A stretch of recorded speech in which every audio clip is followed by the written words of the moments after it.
ये खबर KR मंगलम university द्वारा प्रस्तुत की गई है।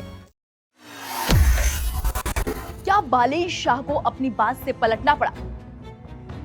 भारत नेपाल सीमा पर आखिर सच क्या है? ब्रिटेन की मध्यस्थता पर अब क्या बोले पीएम बालेश शाह? सबूतों की जंग और कूटनीति का नया दांव।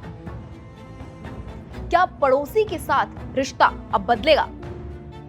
नमस्कार, मैं हूं दीपिका पांडे और आप देख रहे हैं दैनिक जागरण न्यूज। आज बात उस पड़ोसी की जो कभी दोस्ती का हाथ बढ़ाता है तो कभी सीमा के बहाने विवाद खड़ा कर देता है। जी हाँ, हम बात कर रहे हैं नेपाल की। पिछले दिनों नेपाल के प्रधानमंत्री बालेश शाह ने कुछ ऐसा कह दिया था जिससे दिल्ली से लेकर काठमांडू तक हलचल मच गई थी।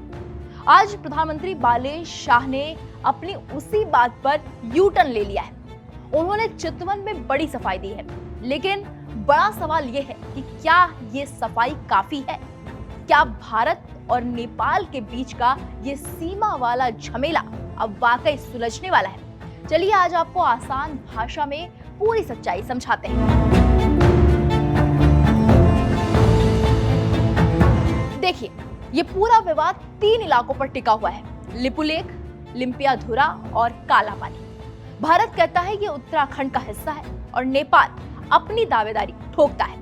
अब हुआ ये कि पिछले महीने नेपाल के पीएम बालेश शाह ने संसद में कह दिया कि भारत ने नेपाल की जमीन पर कब्जा कर रखा है।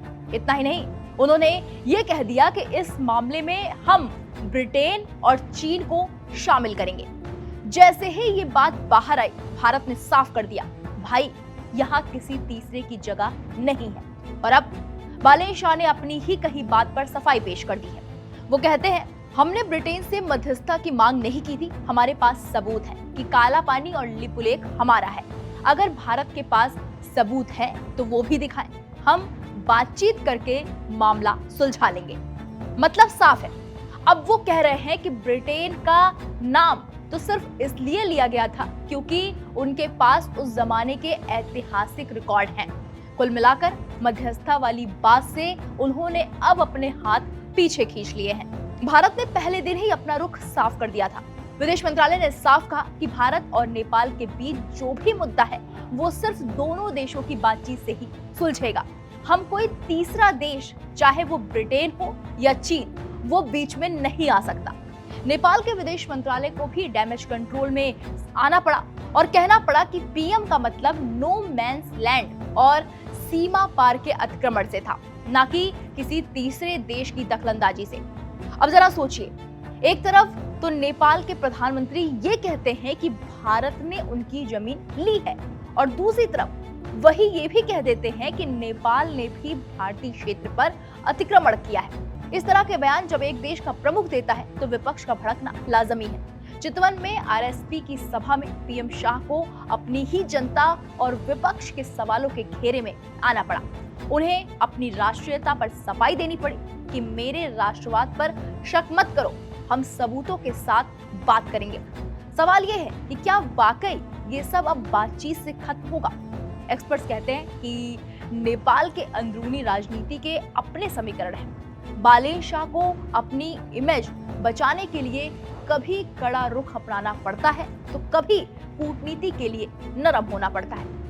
भारत का स्टैंड हमेशा से अटल रहा है, रिश्ते भाईचारे होने वाले चाहिए, लेकिन सीमा की अखंडता के साथ कोई समझौता नहीं होगा।